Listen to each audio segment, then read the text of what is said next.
Hello everyone, welcome to মামা টক্স with Riya. আমি হলাম রিয়া আর আজকে আমি এসেছি তোমাদের সাথে যেই টপিক নিয়ে ডিসকাস করতে, সেটা হলো kids skin care tips.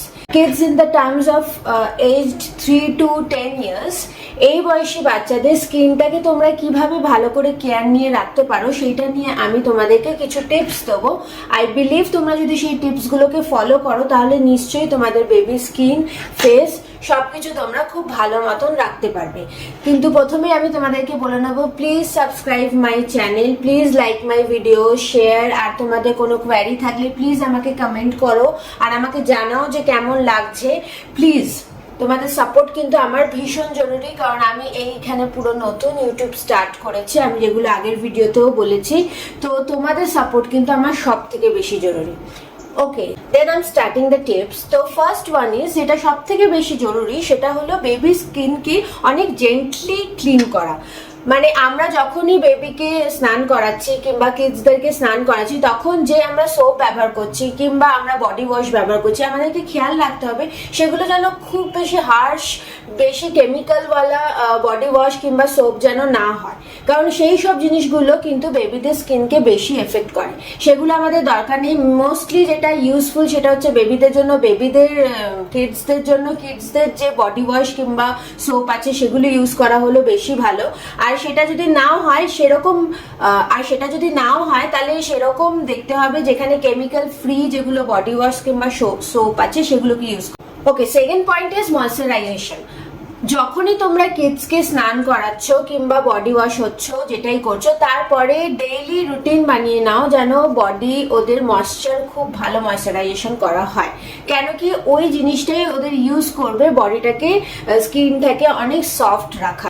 Moisturisation daily বেসিসে ইউজ করলে স্কিনটা অনেক হাইড্রেটেড থাকবে, আর হাইড্রেটেড থাকলে স্কিনটার উজ্জ্বলতা বাড়বে আর সঙ্গে স্কিনটা থাকবে অনেক সফট।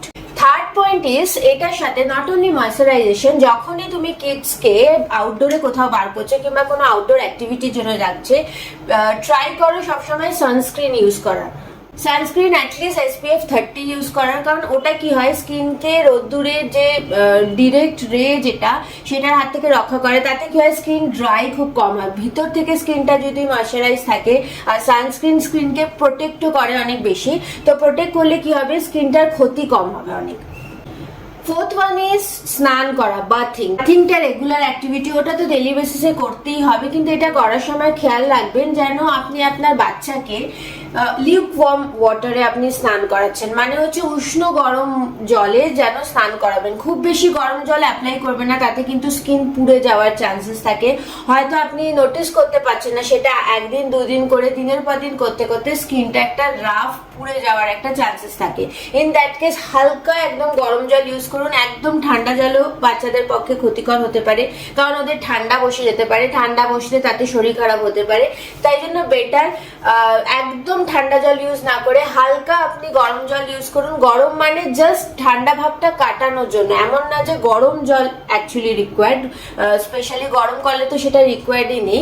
শীতকালে হালকা গরম জল ইউজ করতে পারেন, আর গরমকালে একদম উষ্ণ, যাতে জাস্ট জলটা ঠান্ডা ভাবটা কেটে যায় সেটা খেয়াল রাখতে হবে।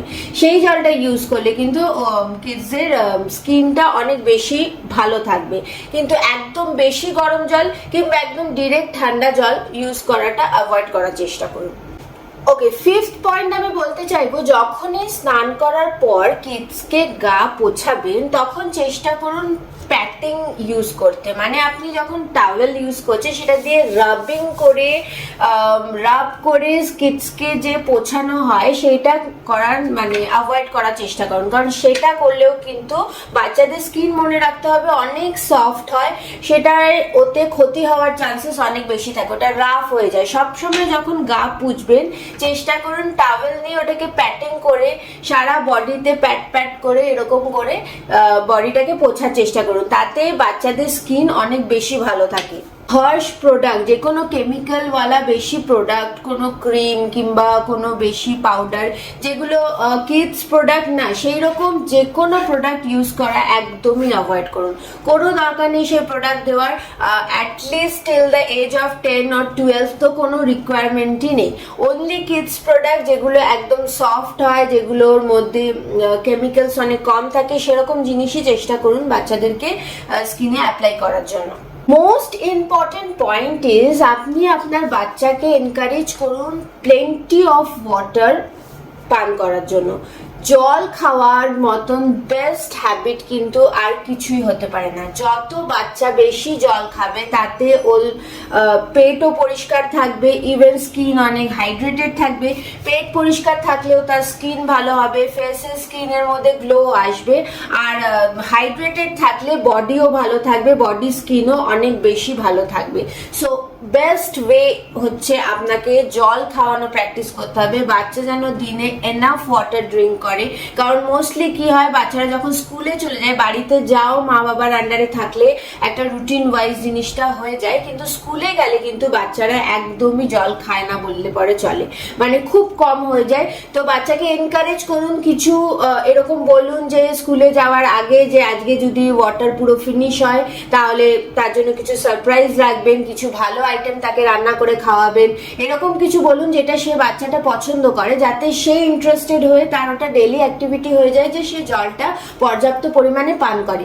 জলটা খেলে কিন্তু তার শরীরের উজ্জ্বলতা এমনি ভেতর থেকে চলে আসবে, সেটাকে আর আলাদা করে কোনো কিছু অ্যাপ্লাই করে আনতে হবে না।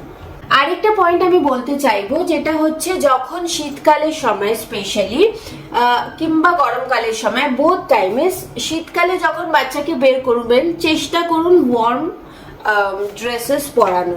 তাতে কি হচ্ছে, যে হাওয়াটা বয় সেটা ঠান্ডা হাওয়া হোক কিংবা গরম, যেই ওয়েদারে, যেমন গরমকালে হলে সেরকম হালকা, যেটা মানে শরীরে রিয়াক্ট করবে না স্কিনের সাথে, কারণ অনেক কাপড়ের কোয়ালিটি হয় যেগুলো কিন্তু বডির রিয়াকশন হয়। রিয়াকশন হলে কি হবে, স্কিনে কিছু প্রবলেম, ইচিং এইসব হতে স্টার্ট করবে। ইচিং যদি বেশি হয় সেক্ষেত্রেও স্কিন ড্রাই হয়ে যাবে, স্কিনের অনেক ক্ষতি হবে। আবার শীতকালে উল্টো, যদি বেশি বাইরের ওই ঠান্ডা হাওয়া ওর বডিতে লাগে, ইন দ্যাট কেসও কিন্তু বডি অনেক ড্রাই হয়ে যাবে। তো যেই ওয়েদারে যেমন চেষ্টা করুন ড্রেসিংটা ঠিক করে করানো, কারণ সেটার উপরেও অনেক নির্ভর করে যে কিডসের স্কিনটা কেমন রিয়াক্ট করছে, কেমন থাকছে। অ্যান্ড সব থেকে লাস্ট আমি এটাই বলবো, ইন কেস আপনি দেখছেন যে কিডসের স্কিনে আপনি কোনো রকম প্রবলেম, ইচিং, ডিজিজ কিছু নোটিস করছেন, একদম স্টার্টিং পিরিয়ড থেকে আপনি ডক্টর কনসাল্ট করুন। কারণ বাচ্চার জিনিস, যে কোনো জিনিস কিন্তু ফেলে রাখার জিনিস না, অবহেলার জিনিস না। বাচ্চার যদি আপনি দেখছেন যে 1%ও কিছু একটা অসুবিধা হচ্ছে, আপনার একটু পয়সা খরচা হোক, যা হোক, কিন্তু আপনি ডাক্তারের সাথে কনসাল্ট করুন। অ্যাটলিস্ট আপনি ডিসকাস করে নিন যে এটা নিয়ে কোনো ওয়ারি করার জিনিস আছে কিনা। যদি সেরকম কিছু হয় তাহলে নিশ্চয়ই ডক্টর মেডিসিন দেবে, সেটা কিওর হয়ে যাবে। কারণ বেশি দিন ফেলে রাখলে কিন্তু সেটা আরো ডিজাস্টার হতে পারে। Thank you everyone for watching my video. I hope আমার এই ভিডিওটা তোমাদের অনেক কাজে লাগবে, সেটা কিন্তু অবশ্যই তোমরা আমাকে কমেন্ট করে জানাবে। I will wait for your comments. আর হ্যাঁ, অবশ্যই আমার ভিডিওটা লাইক করো, শেয়ার করো, অ্যান্ড প্লিজ সাবস্ক্রাইব করতে কিন্তু ভুলো না। Till my next video, bye bye, love you all.